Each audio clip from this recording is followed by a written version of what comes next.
Hi, I'm Jordan from Kettner Creative. In this video, we're going to compare the Mackie ProFX6v3 Audio Mixer against the Mackie ProFX10v3 Audio Mixer.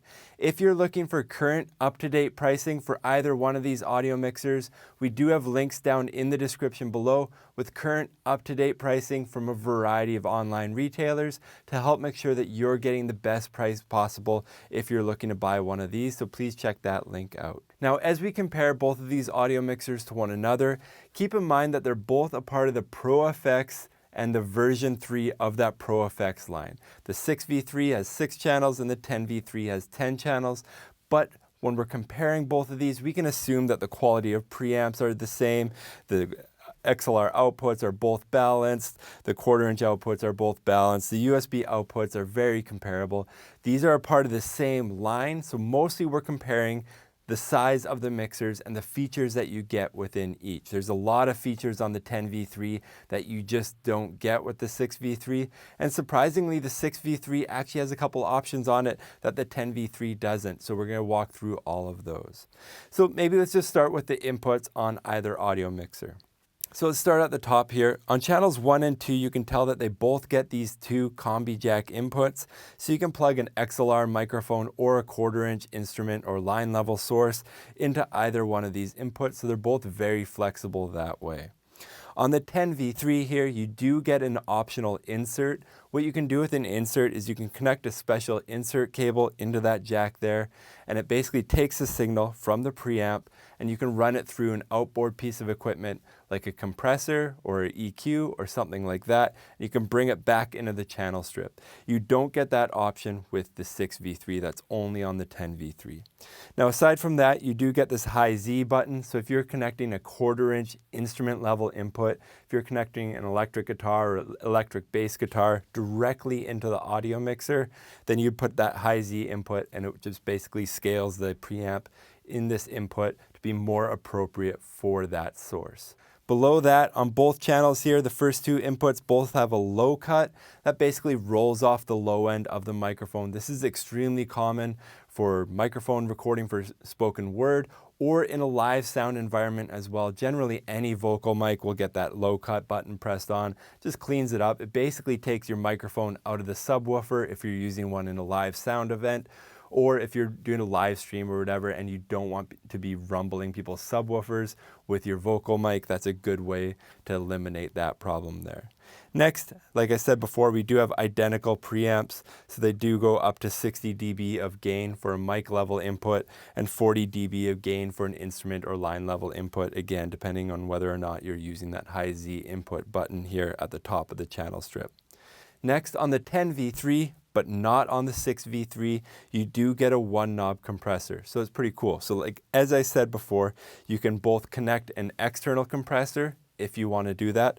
And if you don't want to do that, you can use the 1 knob compressor, which basically lowers the threshold. So it reduces the loudest parts of your microphone with a fixed 6:1 compression ratio. It's a really cool feature that helps to prevent peaking and help to control the volume of your input without having to constantly mix the volume knob. It's a very cool tool, but you don't get that on the 6v3. So if you're wanting to use the 6v3, maybe you're doing some recording and you can use a software-based compressor after your recording to help manage your levels and compression that way as well. So that's an option there, but you don't get it built into the audio mixer, which is really nice. Next, with the EQ on both mixers, the 10v3 here has a 3-band EQ. It has a 12K on the high, a 2.5K on the mid, and an 80 Hertz on the low end. Now on the 6v3, we just get the 12K on the high and the 80 Hertz on the low. Next, we do have an aux send or an effects send. You can use it either way on the 10v3 that you don't get with the 6v3. So on the 10v3, what this knob does is you can turn it up and that will control the amount of auxiliary level that you're sending to something like a monitor if you're using an effects send. So you can use that as a stage monitor in a live event, or you can use it to send to an external reverb unit or something like that. Or This is the knob that controls the amount of effects that you have if you're using the built-in effects engine. Both of them have the same 24-channel effects engine with the same kind of way of muting and selecting the preset here on both. So they're both identical effects engine, but on the 10v3 you get more control because you actually get a volume knob for how much effects are in each channel. On the 6v3 you get a button, so you press effects there and then you only control your main effects return. That's the only way you can control the amount of effects. So on the 6v3 you can choose whether or not you want effects on the first two channels, but you can't control them separately. So whatever effect, if you put effects on both channels, they both get linked to the same effects volume. So keep that in mind. Meanwhile, on the 10v3, you can apply the effects to any channel that you want. On the 6v3, it's only an option for the first two channels. Now, on the 10v3, after that, we do get a pan, left and right. The 6v3 doesn't have a pan, but it does have this cool stereo pan button. Now, what this does is it basically pans channel 1 to the left and channel 2 to the right. That might seem kind of crazy. Why would you just want a button that just pans both of those left and right? And this is for if you're multi-track recording with this audio mixer. We have another video on how to multi-track record up to 2 inputs on the 10v3, but basically what you're supposed to do is pan channel 1 to the left and channel 2 to the right, since you're sending your main outs to your audio software. So what that does is it basically splits your 2 microphone signals into the 2 outputs that are going to your audio mixer, and then in your software you can separate them and you basically get 2 mono inputs on your software rather than the stereo mix. So that's what this is doing. That's why you have this stereo pan button. When you press that, it basically isolates input 1 to the left output and input 2 to the right output, so your computer receives them separately so you can multi-track record. It's a cool feature that you don't get on this, although you can copy it by just manually panning each channel. After that, you do get identical level knobs on both of these audio mixers. So that's the first 2 combi jack mic inputs. So now I'm going to walk through the extra inputs on the 6v3, and then I'll walk through it all on the 10v3, and hopefully you'll be able to compare them that way. So line 3 and 4 on the 6v3 here are a 1/4 inch line level inputs. This is really great if you're connecting something like 1/4 inch inputs from your iPhone. You can get an iPhone connector cable that goes from your headphone jack to dual 1/4 inch cables so you can get the stereo sound. You can use the same cable if you're taking laptop sound or anything like that. Any stereo sources is a great way of bringing it in. Next, on 5.6, you do get this line input. That's basically an aux cord. So again, if you're connecting a phone or anything with that 1/8 inch headphone jack input, you can use that as well. Now the next bottom half of this can get a little bit confusing, so I'm just going to walk through it. 3.4 here, this level knob controls line 3.4, the stereo input that we first talked about. 5.6 controls the level knob for that aux input here. That's labeled 5.6. Now where this can get a little bit confusing is your USB 3.4. So from your computer, if you're playing music, you can choose to bring it in through the blend knob, and you can also create a separate feed. So maybe you're playing music off of iTunes or Spotify at a live event, and you'd prefer to have it controlled by a level knob. You can press this USB 3.4 button, and that will bring it in through channels 5.6. So like I said, it's a little bit confusing. Some people might get hung up on this. We do actually get quite a few questions about this on our other video about the 10v3. So line 3.4 here controls the 1/4 inch inputs, and this 5.6 button controls the 5.6 line input, or USB 3.4, which is different than line 3.4, which is from your 1/4 inch jacks up here. So just keep that in mind. Some people do get confused on that. Next, above the blend knob here that we discussed earlier, there is this 2 phones button. We use that quite a bit if we're doing something like live streaming or setting up a microphone. That 2 phones button there kind of wakes up the audio meter, so your level doesn't have to be set. It will show the level just based off of the gain itself. Other than that, you do just get control over the headphone jack and the effects that we mentioned earlier, and we'll talk about all the outputs of either mixer later at the end. Now on the 10v3, you obviously have a lot more channels here. So channels 3 and 4, you can do XLR input, a 1/4-inch line input, and you can connect your inserts that we talked about before for outboard compression. So this is really great. It's not set up for instrument level inputs, just line level or XLR mic level. So if you're playing an electric guitar, electric bass, you have to do that on channels 1 or 2, or use a DI box before connecting it to the XLR input on channels 3, 4. Now both of these channels get their own gain control and a 3-band EQ, the same pan, effect send, and mute buttons. Now we didn't mention that before, but all the channels on the 10v3 get mute buttons, and the 6v3 does not get mute buttons, so keep that in mind. That's super handy.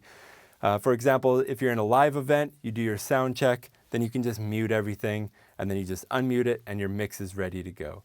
If you're doing a live stream, same thing. You have all your levels set. Maybe you're not using all your channels. Maybe you just want to unmute your microphone, but you don't want your game sounds or something like that coming through until you do.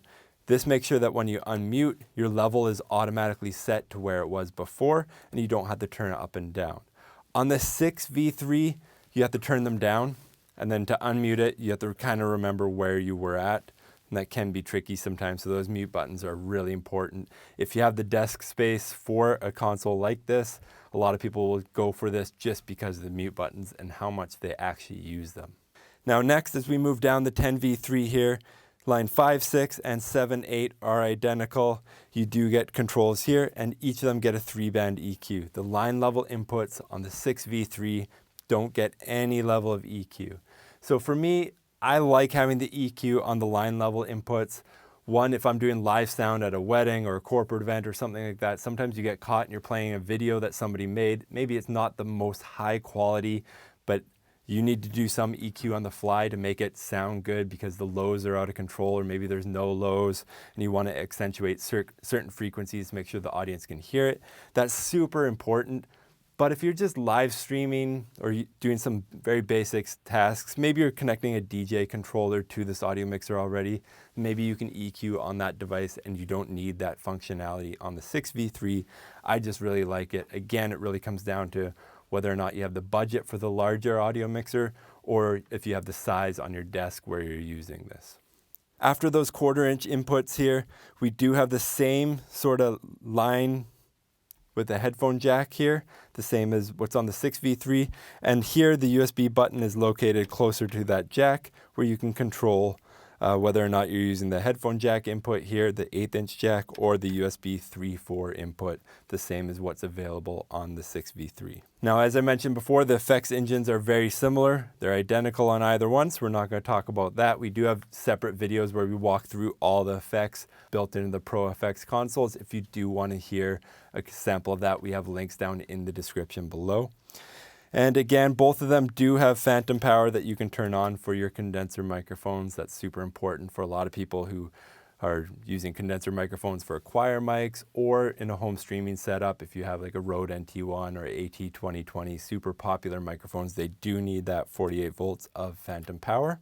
So that goes to all the XLR outputs on either, or inputs on either console.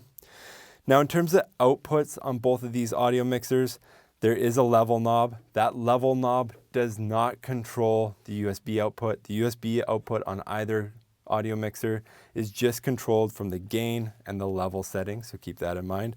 The level knob controls the balanced 1/4-inch and XLR outputs on either mixer. Now, on the 10v3, you do get control room outputs. So this is if you have desk monitors in a studio environment, you do get an independent control room level knob here. If you're using desk monitors with the 6v3, you would control that through the level knob here. So you couldn't run, say, powered speakers for a live event and local controlled monitors, but you could do that on the 10v3 with different volume settings. Typically, somebody with a 6v3 isn't trying to do something like that, but I did just want to point it out. And then you obviously get built-in headphone control on either one of these audio mixers as well. Now, in terms of audio meters and monitoring and gain setup, you can tell that there is just a little less detail on the 6v3 compared to the 10v3. You get way more clarity there. It's not essential, but when I do compare these audio mixers to other brands from Yamaha or Behringer or something like that. Mackie by far has the most detail in their meters. I really love the detail on the 10v3, but it is cut back just a little bit on the 6v3. And on the main output for both of these as well, there is a brake button. That brake button does kill the XLR and 1/4 inch balanced outputs for the stereo mix. I don't believe that that brake button kills your USB output. So this is where the 10v3 is a little bit nicer because you do have those channel mutes. If you want to mute the USB output on your audio mixer on the 6v3, you literally have to turn everything down. So keep that in mind. Might affect you or not. So overall, to compare both of these audio mixers, you do have a lot of identical components. The inputs, the preamps, the outputs, the USB connectivity is both identical on both. On the 6v3, you get this cool one-button panning thing for multi-track recording, the first two outputs, or first two inputs of your audio mixer into your audio software. Other than that, obviously the 10v3 has a lot more features. You get inserts on 4 of your channels, so you can hook up external compression, reverb, EQ, something like that if you wanted to. You do get 2 one-knob compressors. Again, that's super useful. You get 3-band EQ across all of your channels, where you only get 2-band EQ on 2 of your channels on the 6v3. For the effects knobs here, you get a lot more detail. Plus, if you're not using effects, you can use the effects send to set up a floor monitor for a musician or something like that in a live event, and you get a lot more control per channel. On the 6v3, you either turn the effects on per channel, and then they're basically linked, where you only get one effects knob, volume knob for the whole mixer for both of those channels, and they're linked. Next, obviously, you get a lot more control over the panning per channel with these knobs.